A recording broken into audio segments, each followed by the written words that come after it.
Iran ഒരു ഷിയാ ഭൂരിപക്ഷ രാജ്യമാണെന്ന് എല്ലാവർക്കും അറിയാം.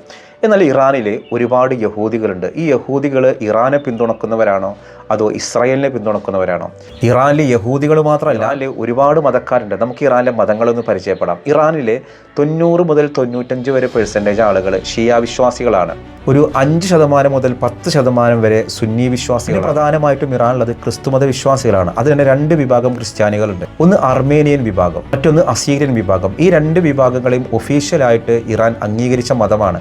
അവർക്ക് അവരുടെ ഭരണഘടനയിൽ പ്രത്യേക ആനുകൂല്യങ്ങൾ, പാർലമെൻറ്റിൽ അവർക്ക് പ്രത്യേക സീറ്റുകളൊക്കെ സംവരണം ചെയ്തതിന് ക്രിസ്ത്യൻ വിഭാഗങ്ങളാണ് അർമേനിയൻ വിഭാഗവും അസീരിയൻ വിഭാഗവും. രണ്ടും വ്യത്യസ്ത ക്രിസ്തുമത വിശ്വാസികളാട്ടോ. പിന്നെ ഇറാനുള്ള മറ്റൊരു മതക്കാരാണ് സ്വരാഷ്ട്ര മതം. അതായത് പഴയ പുരാതന അഗ്നി ആരാധകരായ മതവിശ്വാസക്കാരാണ് സ്വരാഷ്ട്ര മതക്കാർ.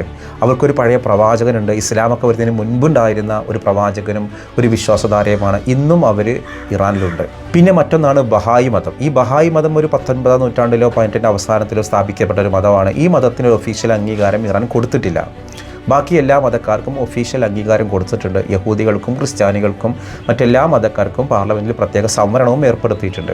ഇറാനിലെ ജൂത മതക്കാർ ഇറാനെ സപ്പോർട്ട് ചെയ്യുന്ന ആളുകളാണ്. ഒരാൾ പോലും ഇസ്രായേലിനെ സപ്പോർട്ട് ചെയ്യുന്നില്ല.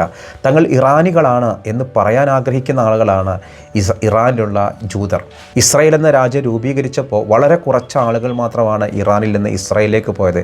ബാക്കിയുള്ള ആളുകൾ അവിടെ തന്നെ സന്തോഷത്തോടെ കഴിഞ്ഞു. എന്തായാലും യുദ്ധം അവസാനിക്കട്ടെ, നാട് സന്തോഷത്തിൻ്റെ പാതയിലേക്ക് വരട്ടെ.